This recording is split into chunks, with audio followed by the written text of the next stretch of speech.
अजमेर में सर्दी का असर साफ नजर आने लगा। शीतलहर शुरू हो चुकी है। इससे लोगों की दूजनी छूट रही है। ऐसे में हर कोई गर्म कपड़े और अलाव जलाकर अपने आप को बचाव कर रहा है। इस सर्दी से बचाने के लिए मंदिरों में भगवान को भी ऊनी कपड़े पहनाए जा रहे हैं। वहीं पौष का महीना शुरू होने के कारण अब गर्म हलवे और पकोड़े का भी भोग भगवान को लगाया जा रहा है।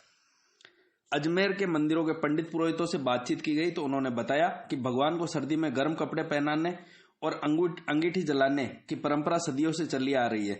इसी के तहत भगवान को सर्दी में गर्म कपड़े पहनाए जाते हैं और शॉल व कंबल में लपेटा जाता है। साथ ही उनके सामने अंगीठी भी जलाई जाती है और पौष महीने में गर्म हलवे और पकौड़ों का भोग लगाया जाता है। और पुष्कर पूर्णिमा से भगवान को शरद ऋतु का प्रारंभ होना अपने संसार में शास्त्रों में माना गया है। तो भगवान को सुबह पहले स्नान ध्यान करा करके सुबह गर्म वस्त्र कम्बल धारण कराए जाते हैं और प्राचीन पद्धति से जो अग्नि छाने होते हैं ओपले, उनका भगवान के तप किया जाता है। उनके तप किए जाने के बाद भगवान को गोंद के लड्डू और काजू बादाम के लड्डू और सौंठ के लड्डू अलग अलग दिन अलग अलग भोग लगाया जाता है।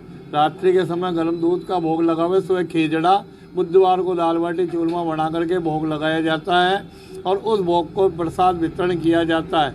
भगवान के जिस प्रकार अपन मनुष्य अपने को सर्दी लगती है तो अपने ये देवता है जो सारे सृष्टि का संचालन कर रहे हैं। आज अपने को देखो बरसात के समय वर्षा देते हैं, वर्षा से खेती उत्पन्न होती है, खेती उत्पन्न होने से अपने को धान मिलता है। आज किसी की ताकत नहीं जो भगवान और जल बना लेवे या अन्न उत्पादन कर लेवे, ये सब प्रभु सृष्टि का संचालन करने वाले ही करते हैं। तो इनका ध्यान रखना अत्यंत आवश्यक है।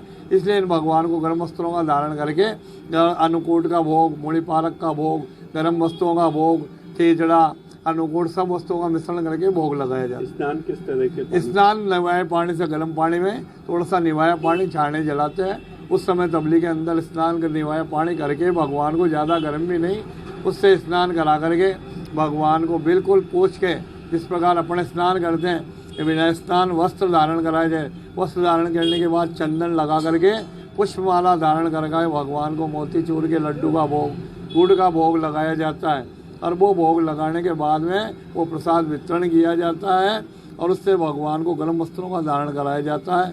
रात्रि के समय में कम्बल वस्त्र ओढ़ाए जाते हैं। महंत घनश्यामाचार्य, प्राचीन गणेश जी का मंदिर, आगरा गेट अजमेर। ये भाव की बात है। भावेन देवता वित्तते, भाव से देवता विराजमान होते हैं।